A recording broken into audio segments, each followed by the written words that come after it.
Olá galera, tudo bem com vocês? Aqui é o professor Josiel de Geografia e a aula de hoje é sobre tipos de drenagens ou também escoamento desses caras aí, os rios, ok?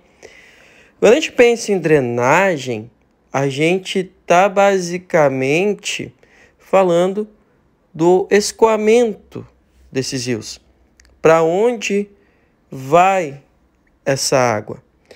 Então, os rios que são cursos de água, que têm a sua nascente, que são abastecidos às vezes pela água da chuva, às vezes pela água da neve, às vezes por ambas, vão ter um caminho.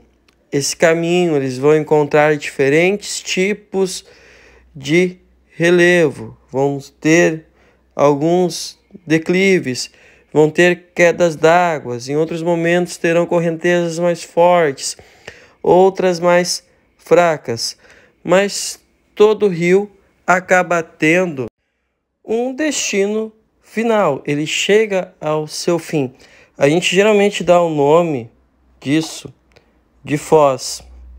Esse rio ele pode ter como foz um oceano, um mar, um lago, pode ter o seu final um outro rio, ou seja, ser afluente de um outro rio, e ele pode ir para baixo da terra ou secar ao longo do caminho. Então, a drenagem ela vai se classificar de acordo basicamente com o destino final do rio. E as drenagens, então, elas terão alguns nomes bem complicados. O primeiro que a gente vai ter é a reica, tá? Quando a bacia hidrográfica, conceito de bacia hidrográfica, a área de drenagem de um rio principal e seus afluentes. Então, a reica, tá? Que drenagem é essa? Não se define em virtude da precipitação pluviométrica, ou seja, a chuva ali está influenciando, porque a precipitação pluviométrica é insuficiente, ou em alguns casos, da ação eólica na movimentação das dunas. A drenagem reica, resumindo para vocês, é aquele rio, tá? Típico de área desértica, área árida, que está ali escoando e como ele não recebe tanta água da chuva, ou ele não tem afluentes que tragam essa água e atravessam áreas com muito calor, esse rio então ele acaba secando ao longo do seu caminho, certo? Então essa é a drenagem arreica.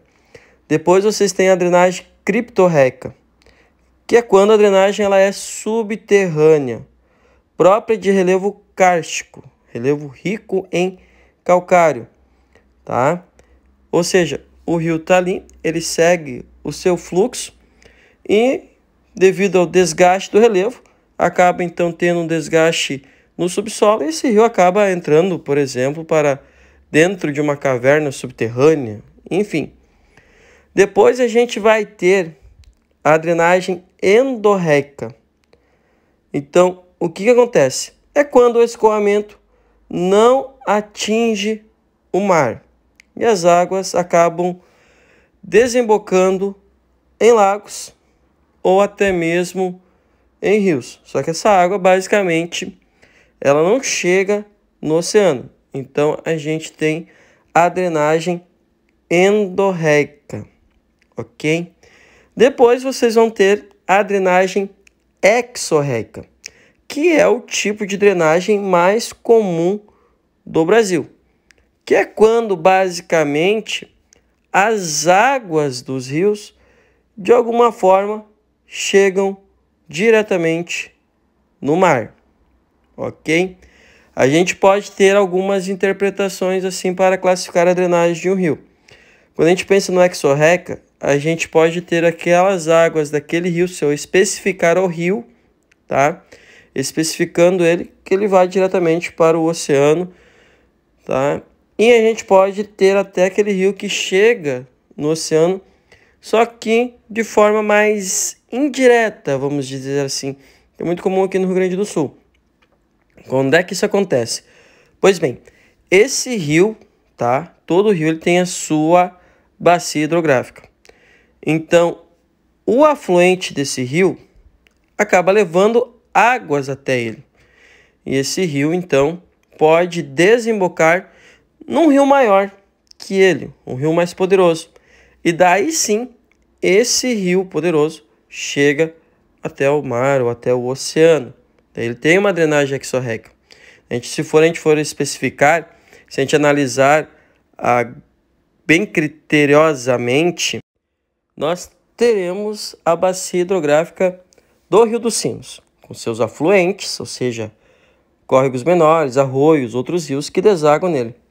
Só que a foz do Rio dos Sinos, tá? Se a gente for pegar ele, especificar ele, tá? Como foz dele, ele sozinho, então ele vai ter suas águas indo ao encontro das águas do Rio Jacuí.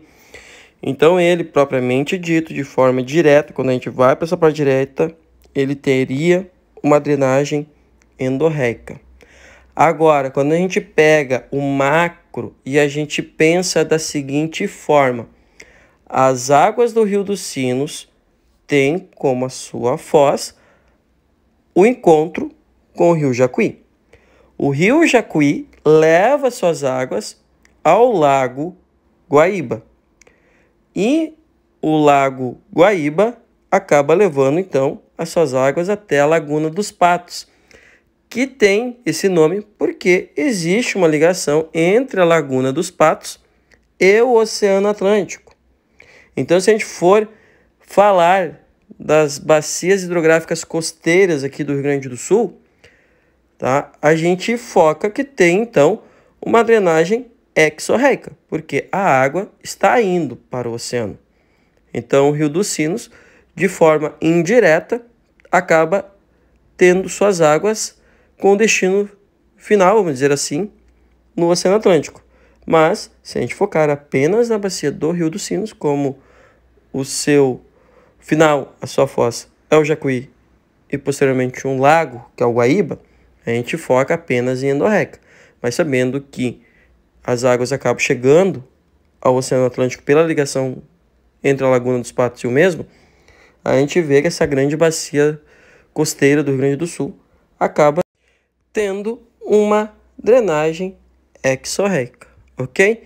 Então, só para recapitular, a reica é quando o rio acaba secando ao longo do caminho, criptorreica quando a drenagem ela é subterrânea, endorreica é quando se dá no interior do continente, num lago, por exemplo, e a exorreica é quando as águas dos rios vão para o oceano.